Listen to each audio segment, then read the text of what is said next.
Welcome back to I Got Board Game. I Got Board Game! Board game! And we are here today with a new kind of video for you. But before we get to that, I'm Ben. I'm Daniel.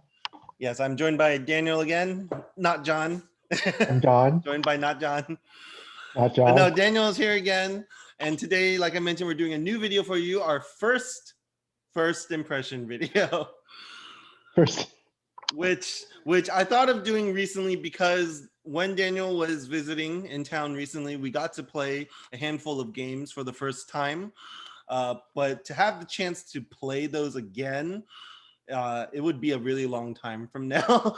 But we had thoughts on these games after playing it the one or two times. I think usually just one time. Just once. In this case. And so I thought of doing these new videos where it's a way to basically give you our first impression, our thoughts immediately after we got to play a game, but not enough to make a full-on review, right? Because I think usually to do a proper review or give a game a fair rating, I would need to play it at least a handful of times, generally, just to be fair to the game, But so that's why these aren't full-on reviews, but instead they are first impression videos. And so today we are doing a first impression of Lawyer Up. Dun dun dun dun dun dun. I don't know if that's gonna be copyright. Oh wait. No, I mean I was just humming the what is it, Law and Order. Oh, I've not watched Law and Order. Anyways, we are doing a first impression of Lawyer Up, which you see both of us have this game. So this is one of the rare games that maybe I tricked Daniel into backing on Kickstarter. Yes. But to give you a little idea too about this first impression video, we're not going to do a how to play or run through of that again. That'll probably be for a future review video. But we are really just going to dive into maybe a little bit of the theme and then the different things that stuck out to us about the game. We'll be sharing like maybe what we expected before going into playing the game the first time. And then, of course, maybe our pros and cons, the good things, the bad things, things we liked, didn't like. But then also maybe things we think we'll need to experience more or find out more about the game from future plays of it. And so those are all the kind of thoughts we'll be sharing with you today, and not necessarily in that order though, too, just to be clear, not a formal review like we usually do, just kind of throwing our thoughts out there on this game after the initial play, just for you to hear. And then hopefully we'll be able to do a full-on review in the future after playing the game more. But so to get into this game, Lawyer Up is by Rock Manor Games. I mentioned it was a Kickstarter game. So yeah, it was backed on Kickstarter. It plays exactly 2 players. It says in 1 hour. And I think that's about accurate. It takes about an hour. Yeah, there you go. Specifically a 2-player game. So it's a 1v1 game where you are playing a courtroom case. One person is the prosecution. The other person is the defense. And it has bits of trying to gather evidence, which is done through kind of a drafting system at the beginning of the game, and then you're going to be calling witnesses and then playing like different evidence cards and arguments to try to get the most. What was the term called? The point that bias or no sway. Is it influence? Oh, just influence, right? It's influence. I think it's influence. Like you're basically playing cards, this evidence cards, arguments, and so on to build up influence for your side. Yeah, influence. Yes. And then after that, you'll see if you won that witness, meaning then you'll get to sway the jury, different members of the jury to your side and be on your side. And at the end of the game, you win if you have the majority of the jury on your side. And yeah, so that's basically how the game goes. Yeah, I can't really show you much else of it right now, But that's just to give you an idea of the things we'll be talking about and the different mechanics within all of that that really stuck out to us. Yeah. So anything you want to start sharing, your expectations, things you liked, what drew you to it, anything like that, Daniel? So yeah, I guess when Ben introduced the game to me or just sent the Kickstarter page to me, what was interesting to me, and again, I'm a noob board game person, so maybe I'm too easily amused or impressed. But the idea where you're, as Ben mentioned earlier, with the whole influence idea, where you start with a jury and then you're trying to influence them to get sympathetic on your side. The process is essentially, playing these different. Oh, you're sharing screen. Just showing Okay. the picture of the game, the box cover. Yeah, go ahead. So essentially trying to gain sympathy from the witness to your side by playing against various arguments and evidence cards. I think what was a bit clever was, as in I guess typical court trials, which I will make a disclaimer that I'm no expert on, the idea of linking different evidences and arguments together. Was something that was integral part in this game, and so I thought that was really clever in kind of reflecting what actually happens in the game. And then I guess that was the only thing that really appealed to me. No, I think I thought that was a little bit clever, and I was really interested in seeing how that would play out. Plus, they had variants, I guess not variants, but expansions of the game where it's essentially now in the context of say a mob, where you're now throwing out, I think, the jury and replacing it with a mob or something or that. I think that's for the Godfather expansion. Yeah, and they also have the witch trials, which is another expansion where essentially there's essentially different setups and modifications to this courtroom that you're playing in, and so all of these different combinations really piqued my interest, and I was like, oh, let's see how this works. Again, there's probably more sophisticated reasons that Ben has for backing the campaign, but for me, it was just, oh, this kind of cool, and so I backed it with that, which is I'm a new game player, and that decision clearly reflects my position. But no, I mean, you pay attention to the mechanics and stuff. That's why you're here, Daniel, because your opinion matters. For me, what appealed to me was one that is 2-player. Actually, I think the biggest thing is that it's a lawyer themed game, which is not a common theme. I can't really think of games that are like that in the board game world. And so that theme appealed to me, and then making it 2-player seemed really fitting. And then my experience with 2-player games, if you heard in my other videos, I think 2-player games are where games can be kind of the most creative, since you're only balancing 2 players. So that combination really appealed to me. The theme with the 2-player, which is fitting, but both like a space that gives them the chance to be very creative in simulating this kind of court case setting. So that appealed to me. And then the additional things were adding on the expansions that were in the Kickstarter. I think just those themes also kind of appealed to me, like witch trials, it might be like a different time setting, so different kinds of cards. And I think both of the expansions even have like different art style from the base game, which I think is also cool to see. Like, I think it looks pretty nice, the style. And so what if you can have a game that has like different artists coming in at different points to also provide a nice style fitting for the theme, I think that's good to see. And so that's kind of what appealed to me. I think actually, now that Daniel did mention to me before we started this video that the box on the back says that it's a asymmetrical 2-player game, which does kind of remind me that might have been what also appealed to me in reading just that line.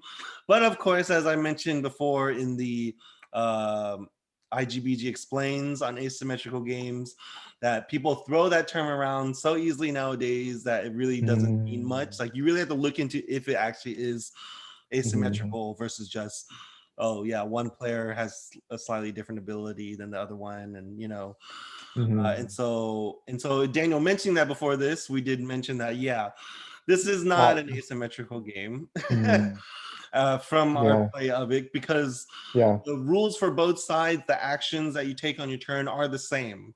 And you're all using cards. You have your own deck, which are basically the same kind Identical, of cards. near, right? yeah. And then the end game is still the same. You're just trying to win the most jurors. Mhm. So there really isn't anything asymmetrical about it. There are different cards for sure. And I Mhm. think that's kind of still the plus side. Like, again, when we first played this, I wasn't thinking about it as asymmetrical. I think I just like forgot about that Mhm. from reading that on the Kickstarter a year ago to then when we actually got to play it. So that is a small knock against it. I would say, like, just rock Not with it. really. Just don't describe it as asymmetrical. I'm Unless calling you out. I mean, unless we play the expansions like you mentioned That's before, true. too, that maybe the expansions is where there's more Some aces. asymmetrical options introduced, which could be the case. Mhm. I'm somewhat doubting that just because the system Mhm. itself is solid enough, Right. and so to introduce these changes later on, they maybe wouldn't have wanted to do that, but that's just my guess. Yeah. But at least based on this play and going through the rules, like, yeah, it's not asymmetrical. So Mhm. I would not describe it that way. But Yeah. that does lead into what I was saying, I think is clever. The small thing that's clever about it is there are different cards for the prosecution side and the defense side, depending on the case. Yeah. So that is a way that there is that flavor and that difference between the two sides. It is Mhm. still just cards, though, still evidence in Right. some way or arguments. So that it's not a big enough change, but it is still making a difference and making them have that different feel to them, which I thought was cool. And Mhm. then, I mean, you can cut me off there. I'm gonna keep Oh going. yeah, you keep talking. No, Um, yeah, I mean, I just actually, the one thing I'll say with that then, right, is with the difference in cards for both sides, like, because when you set up the game, there's actually the base deck for the prosecution and the Mhm. base deck for the defense. So both players get like a base deck of cards. Ah, yes, thank you. And so these base decks, though, are the same cards. And so, again, that's not asymmetrical. Like, they're the same cards, just like color coded for that specific side. But they're like the same cards, like, I don't know, like bribery card or reasonable argument or emotional argument. Like, those are the kinds of cards you'll come across. But then you take that base card and then you take the cards for this case specifically. So you're always choosing a case to play. The case number 00, the very intro one, is the case of the art of Oh, injury.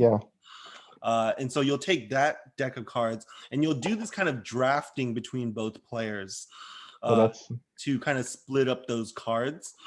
And then that's where then you have that deck of, unique cards for the prosecution, unique cards for the defense, but you're drafting them. So they also get mixed up between the players.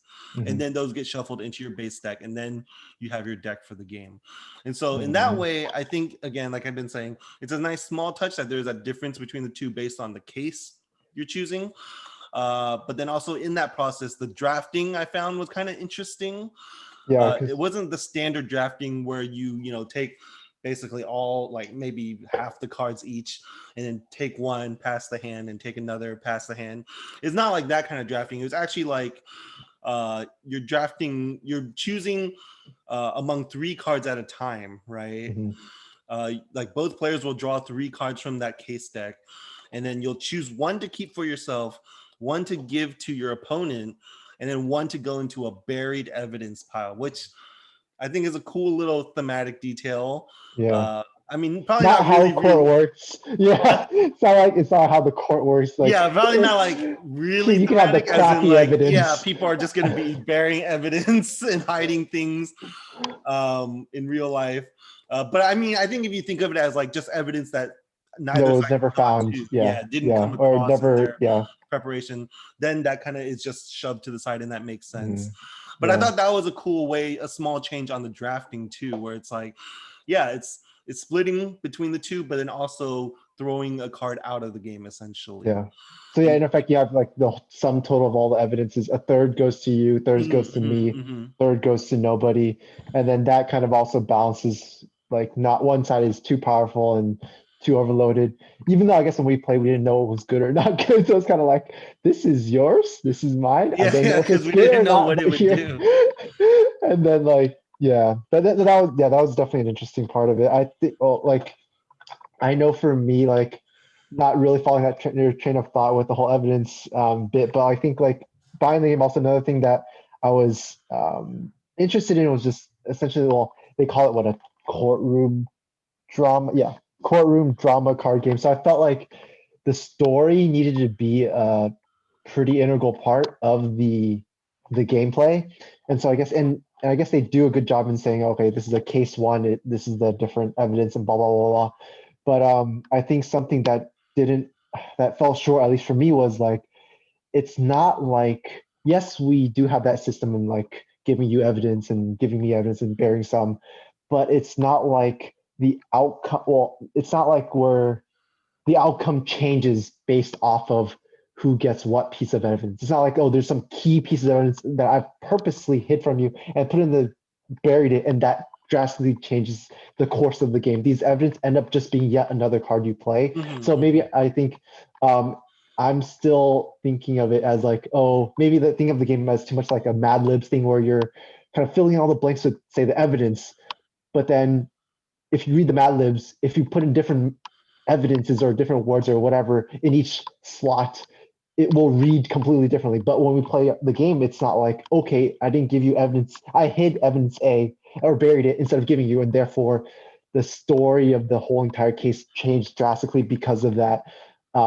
Maybe I'm expecting too much at that point, because it then would involve you designing the game, or the developers designing the game, so that all of it is super intricately tied together, which I think is just not practical. But again, that's maybe just me being a new gamer No, I coming mean, back. it sounded like you wanted more of like a A campaign story kind of, yeah, yeah, yeah, yeah. exactly, a story thing, but make like the more campaign-y, I guess, story, cohesive story that you get, I guess the less replayable it becomes, I presume, because it's just always going to be, I don't know, like evidence A, and like evidence A has to lead to evidence C, and if you switch out A, maybe the ending is just immediate. Okay, it's end of story. You never reached evidence A, and so, and maybe I'm just thinking too much. Like, it has to be like a video game where everything is like, you just change it a little bit, and then you can, I don't know, maybe play too many video games and expecting too much from the analog world. But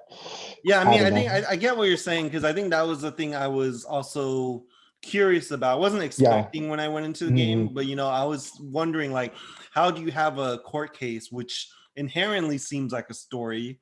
Maybe right. because we watch like a lot of TV or video games where it's like, each episode is like a case and it's a Good. Yeah. story and it reaches a certain ending. Closure. Or Yeah. then, yeah, like if you had a game that always reached the same ending, then it wouldn't be replayable. That'd be really One lame. side Yeah. is always gonna lose, then, like, for sure, kind of a thing. And so Ah. then, like, yeah, I didn't go into expecting that, but that was Mm, the, in a sense, the only way I could think of it too, of like, how did they do it so that it is a replayable and fair game when right. it seems like it would be a story based Mhm, game, mhm, and so on that point, like on that point where you were maybe like wanting more or wanting something mhm. specific, I would say my Curious. reaction was more like I was surprised that they pulled it off, where, because Mm, after playing it, we could see how it's replayable, right? yeah.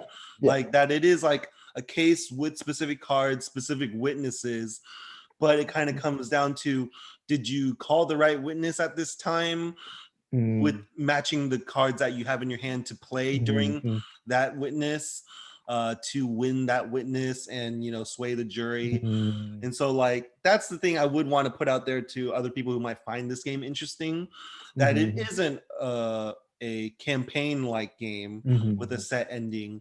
It is designed so that you can replay it and come to Yeah. different winning conditions, basically, or different winners, just depending on how you actually play that case out. Yeah. And I think that Definitely. was surprising, and I was kind of impressed by them being able Hmm. to do that, because I couldn't imagine how they would do that. Yeah.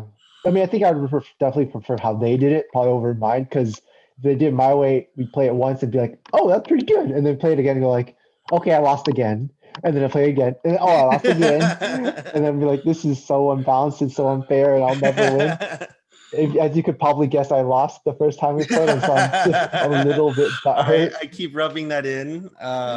I almost told there It was was a route in where if I took a certain path, I would have won, but I decided to be greedy and try to push my luck, and I didn't win, and I was I thought it was so funny too, because after we set up, right, it was our first play, so we were going through the rules while we're setting up and stuff, Mhm.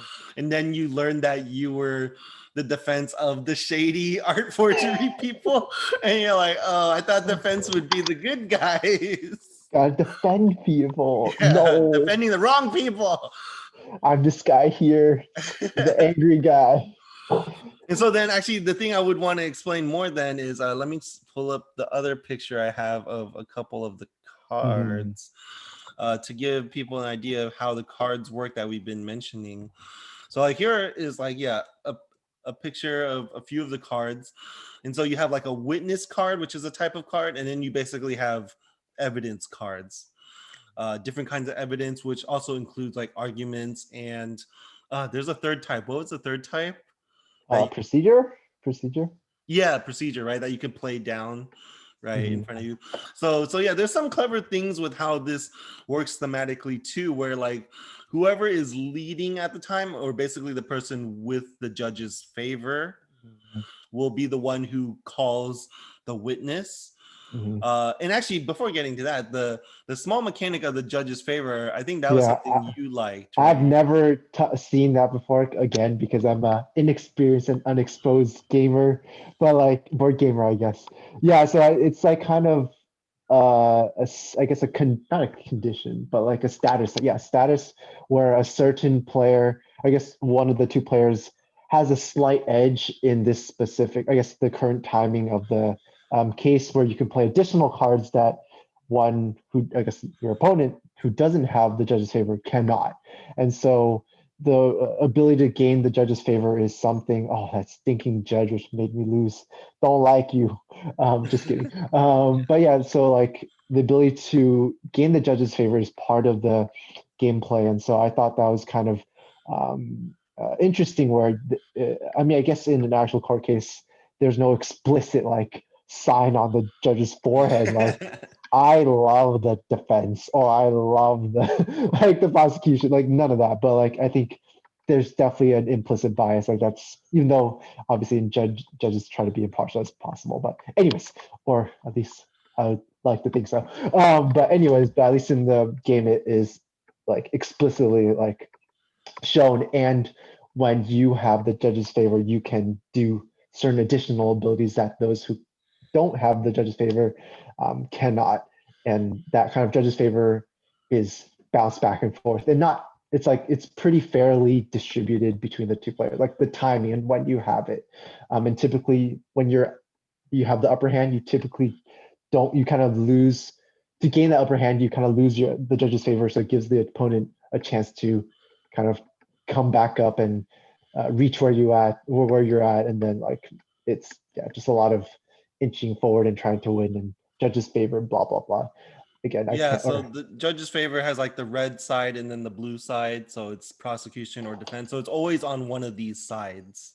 mm, And yeah, what Daniel's showing there are like our oh trackers for tracking the influences, each team's yeah, influence when you're after you call a witness and you're kind of arguing on it.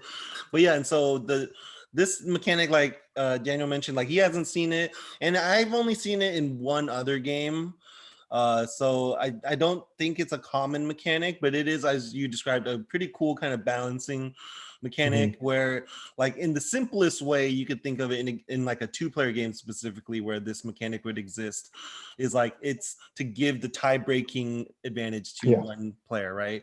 But then this game, another game I know that has something like this, also then uses it in special ways, as you also mentioned.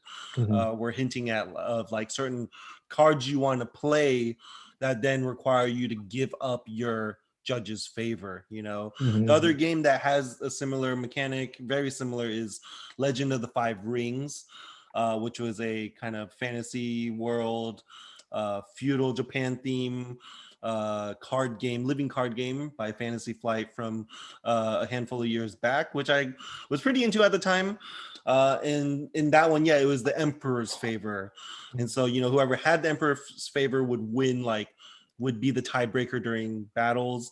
But then, later on, the game would introduce certain characters' abilities that would be like, if you have the Emperor's favor, then you can do this, or lose the Emperor's favor to do this. And so similarly with the judge, as Daniel mentioned, certain actions you'll want to do has that cost with it, that you give up your judge's favor to then do some powerful ability. And then that's really cool because it comes down to a timing, as you also mentioned, where first you have to have the judge's favor, which are usually like the loser of a witness will then have the judge's favor going forward for the next round. But then certain cards can also gain you the judge's favor at that moment. And so, you have to have the judge's favor and then have the card that uses it up to do whatever ability. And so, I do think that's a cool mechanic that is pretty uncommon in games, but it's very fitting for a 2-player game to have that. But then getting back to the cards themselves, like I mentioned, there's the witness cards and evidence cards. And so the cool thematic thing that it took a little bit to learn, it's pretty intuitive, but it's just, you don't see it on cards a lot, is this bias system where there's these icons on the side of witnesses and at the top of evidence cards, which basically are different. I don't know exactly how to describe it, but like different categories or ways in which people, like the jury, can be biased. So some of it could be like, intellectual arguments. Some could be, it's not shown here, but there's like a heart symbol, which means like emotional arguments. So it's all different facets and ways that, someone might be more inclined to follow that kind of evidence or line of argument. Like that card has the one that Daniel's showing here. Let me unshare this. Yes, the surprise witness has all the symbols. So like there's a skull symbol, which is like kind of like shady business. And then there's like lawful stuff. There's emotional, intellectual. I think there's maybe evidential, and I forgot what this one means. This is the Facebook one. Yeah, Facebook. They like loves Facebook. Posted on Facebook. Just kidding. I have no idea what that is. I forgot. But yeah. And so I think it's a cool system because on the one hand, it's very important and essential in the game because it basically dictates which cards you can play from your hand, what kind of evidence cards. Because, for example, if you have this witness, the next evidence card you play has to have one of these symbols on it at least, or else you just can't play your following evidence or argument. And I think that's a cool way to both make the witness themselves kind of thematic, right? Like they are biased in a certain way to certain kinds of evidence, but then the evidence that you use then when, arguing or basically examining that witness has to fit their bias. Right. And so it's a cool way of kind of limiting how you can chain your cards, which on the one hand is good because again, thematically, and it kind of forces you to plan ahead in a certain way with the hand of cards you have. But on the bad side, I would say it can come off sometimes too limiting. Like if you happen to draw your new hand for the round without cards of the bias or the symbol that your opponent chose, that were on the witness that your opponent chose for this round, then it's like, I just can't argue at all. I can't examine this witness at all. And that whole process of examining the witness is when you're playing these cards on your side of the witness, where your opponent will play cards on their side of the witness, and you'll add up the numbers on the cards, which is the influence, how much you're influencing I think that witness and the jury, and whoever has the higher influence value at the end of that round gets that witness and then can sway the jury. So there is that kind of limitation, which on the one hand I think is smart, both thematically and kind of helping forcing you to plan. But then the chance with it is kind of, it can hurt. I guess it wasn't too much of a problem for me, but then that's surprising because I still lost. But anyway, I know I didn't feel too much of it. Maybe it was just, you didn't shuffle your cards. No, I'm kidding. I don't know. Well, I think it does. Yeah, I think as Ben mentioned, it was just. I think they do a good job in having enough of them, the symbols there. I guess these biases there, so that they can link up with each other. Um, but again, I have not felt the limitation yet where I have, say, like these biases just never link up, and me be able to maybe just play one piece of evidence or whatever to kind of gain influence over the witness. So I mean, again, only played it once, so I don't have that much experience. So that was not a problem for me, but not to say it won't come up with other people. But I guess also like with this idea, like it is also a good reflection of how people really think. Granted, I don't know if yeah, and so like I think it's interesting how it is reflective and thematically pretty consistent with how people typically operate. Though I guess maybe the evidence, I don't know. At some point, it's also probably artificial when it comes to how they set up and balanced the each of the evidence and materials and whatever, and which kind of biases they match up with. But anyways, I still thought like it was a good attempt at trying to reflect what actually happens and what is occurring in the gameplay. But who is Yeah, this? I think with the cards too, something was cool was like with the one you were showing earlier that was a Mhm. procedure. So that's like the third kind of card you can have in your hand. There's like evidence, arguments, and procedures. And so procedures are cool because they aren't just played to your side of a witness to add to your influence, but you can choose to play them in front of yourself. And what that does is then it allows you to have a one-time ability later on. So for example, you can kind of on your turn play this surprise witness in front of you face up still, but it's kind of like a trap card from Yu-Gi-Oh in a way, or just like a later activation card, you know. And so Mhm. then this one like lets you switch out the witness, which is thematic, you know. But that was also kind of a cool way of changing it up a little bit, where you can kind of also plan ahead with a procedure. Mhm. But then the procedures are also useful to play on your witness because they satisfy. I think they're always every bias Yeah, type, I think and so it kind of opens it up for you to then continue playing any kind of evidence after that mhm. card because it Yeah. provides all those bias types. I mean, Um, I also like how like because since these procedure cards like they're typically a little bit more powerful, they do cost. I think all of them do say lose judge's favor at the hmm, bottom, yeah, and so yeah, you that's kind of get something the like. slight edge up by playing these cards, but Mhm. then you lose the judge's favor in turn. So you typically really want to plan when you play these. I think I lost by playing one of these, so I will. Anyways, still a little bit hurt, but yeah. So again, yeah, learning timing and all that is just all critical as well because of yeah losing judge's favor and but then you do get a leg up, so you gotta plan when to get that leg up. So yeah. And then one of the more thematic mechanics that I liked, which was also small. I think the game does a lot of these small changes on things, which are cool to see together.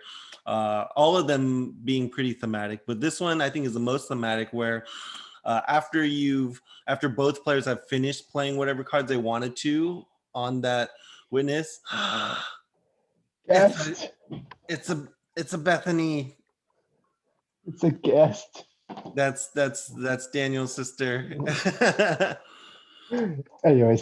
So after both players have passed and finished the round with playing whatever cards they wanted to on the witness, you compare who has more influence at that point, and Mhm. whoever had more wins the witness. But the cool thing is on the side of the setup of this game, there's the 12 jurors, Mhm. and you basically want to try to sway them. They all have like a marker on them to sway them to your side or how much onto your opponent's side. And so you win the whole game by having the majority of them on your side at the end of the game. Uh, but then the way you get them to your side is some of the cards you play will let you instantly sway them, certain ones, because the jurors also have their own bias symbols. So some Mhm. card might be like, oh, sway this emotional juror. So you could choose which of the emotional Uh, ones you get to bring closer to your the side. mentally weak one. No, I'm kidding. That is not true. But then the thematic thing is when you're comparing influence at the end of a round, whoever has more wins a witness, but the difference, basically the amount by how much they win in influence over the opponent, becomes kind of a temporary currency, where then the different jurors require different amounts of influence to be swayed. There's the jurors who cost only 1 influence to move 1 spot closer to you, all the way to the juror that takes 6 influence to move 1 spot closer to you. So like the harder ones to influence and bring to your side.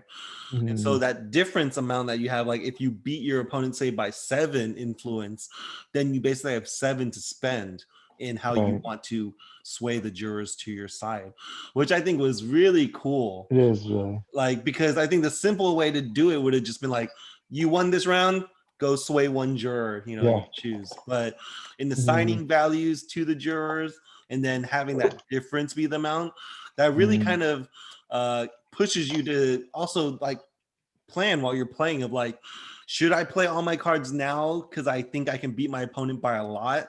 But then maybe you decide to go all in where your opponent can also go all in, and it's like, oh, I just wasted all these good cards and only won by like 2 influence, It's like, and I won, but it's only 2 influence, right? But if you happen to kind of out mind game your opponent, maybe they didn't have a good hand that round, and you're like, I can beat you by like 12 influence. And then I can sway a bunch of the jury to my side, And I thought that was really cool. Yeah. No, I think on top of it here, so I guess they have essentially, so like essentially the 6, practically speaking, just requires more convincing, if you will, than the 1 to, I guess, sway them to your side. But also, I guess, the version where we didn't play, where you have the locked in symbol, which means essentially once the, the prosecution sways it all the way, is that the term? Sway them all the way to the, I guess, the locked side, they get permanently, I guess, in that position. So that's also, I guess, very. I mean, there is a mechanic. I think I briefly came across that there is a way to unlock, but it is like extra step, harder. Yeah. Where it's like it's safer if you can get it all the way to the lock on your side. Yeah, exactly. So I think that's also kind of interesting because like I guess humans do that. If we're set in our ways, we will never leave. But like, so like how I believed I would win this game, but I was terribly wrong. But no, I think that's also pretty clever. I think, since it was our first time, we played the noob side, which doesn't have the lock. But as Ben mentioned, there's probably a version where you can, or I guess there is a version, a set of rules that you can, and a way to undo those locks, which are probably a lot more involved than the way we played. But so I really like that part of it. And then I think the last mechanic I can think of is the other tokens both sides have.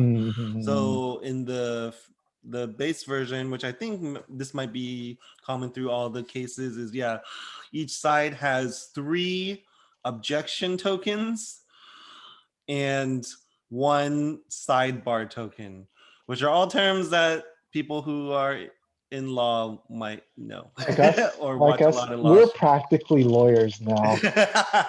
Where be my JD? Where the objection tokens are, you can use it once per witness to basically discard the last argument your opponent played, which I think again is that small thematic touch where it's like, one, you can't just be objecting all the time because you've even seen in court case movies is like the judge will hate you and objection and stuff like that. So you have a limited time to use them once per witness, but then also they throw out arguments, which makes sense. They can't just throw out evidence because you object to evidence being presented, Objection. Right. So specifically argument type cards. So that's the small kind of thematic detail, which I thought was cool. And then the sidebar token is a way to instantly get the judge's favor and to draw a card. So it's kind of just like a small little boost at a point during a round if you want it. But I think something that came across when we were playing it was you don't always want to use it immediately because like when you're playing a card game, you do want card draw to have more options. But specifically in having it limited to that token, That Right. token only refreshes if you lose a round. Yeah, if you're on the losing side. I Yeah, guess, so it can temporarily. give you the small boost you need to win, but then you have to realize, oh, then I can't do it in the next round because I just won this round. And so it kind of sets you back a little bit in the next round. Yeah. So yeah, no, I think I learned what a sidebar was. Like talking to your client on the side. Oh yeah. And apparently judges like that. It's like, next time I'm not being a lawyer or being a lawyer, I just gotta keep going like, and then maybe I'll win the case. Maybe, no. But yeah, no, I think I really enjoyed it, that first gameplay. Even though I lost. But yeah, I think it was, I mean, yeah, I think it balanced everything pretty well with regards to, I guess, prosecution defense and the two players and what they can or cannot do.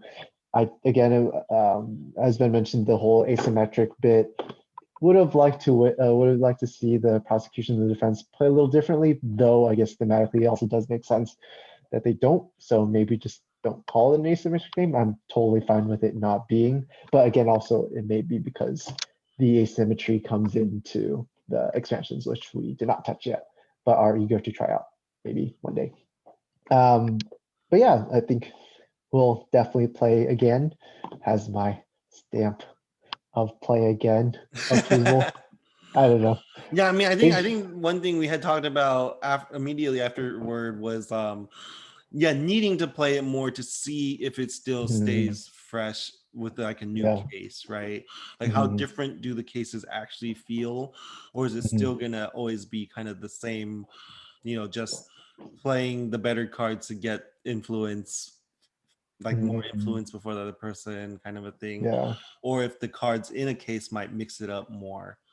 Right. And then I think even within a certain case, there is like variable length. Like there's variation where I think there's like a shorter version of the case if you only have like 2 seconds to play, and then like, okay, more than 2 seconds. And then like a longer version where you have more. And I think this expands essentially the witness list and who you can bring up.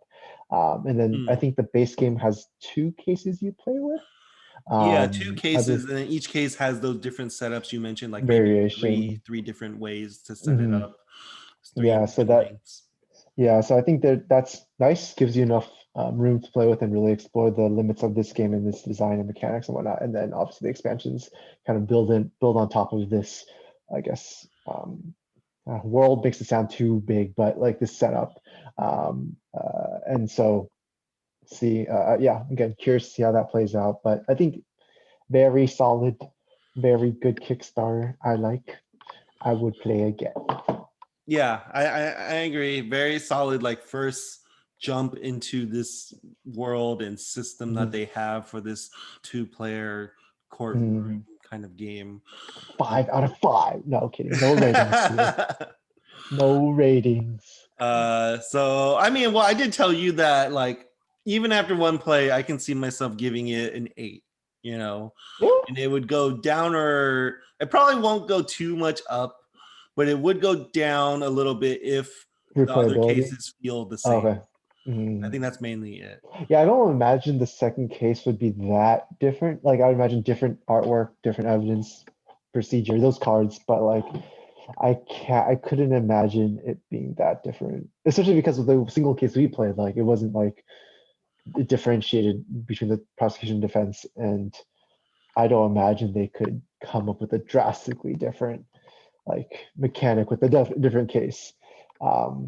Aside from the expansions, obviously, it's just a 2 on the base game, but we'll see.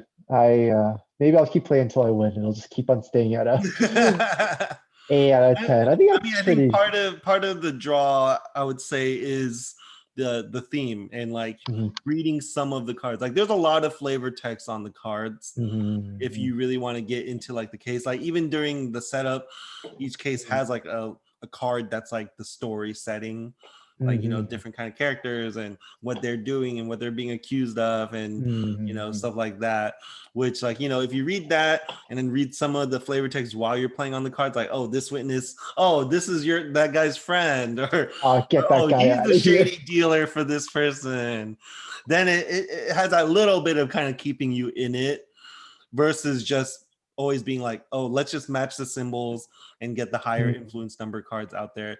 I think in that way, like if you're approaching the game that way, it will not be that appealing. Like Mhm. as clever all the small mechanics are, I think it would come down to being like, yeah, just symbol matching and playing higher influence Yeah, cards. yeah. Where if you can get into the theme and kind of see a bit of the story they're trying to tell with the Mhm. witnesses and the evidence, then Mhm. for me, that's a little more of the draw to it. Mhm. Like doc surveillance, sketchy, sketchy, sketch.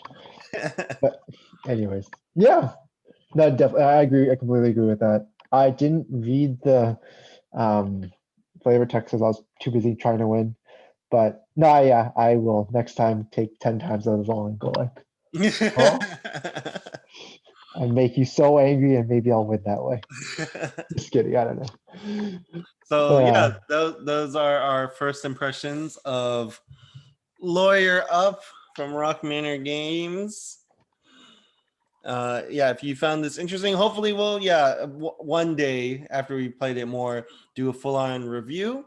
But hopefully that gives you an idea of some of the things that stick out or are characteristic about the game, a lot of the small mechanics and the theme with them. And yeah, so if you found this interesting, helpful, hope you'll share this video with people you play board games with, friends and family. Hope you'll consider subscribing to this channel and following us on Instagram at I Got Board Game. And until next time, we'll see you then. Bye. Bye.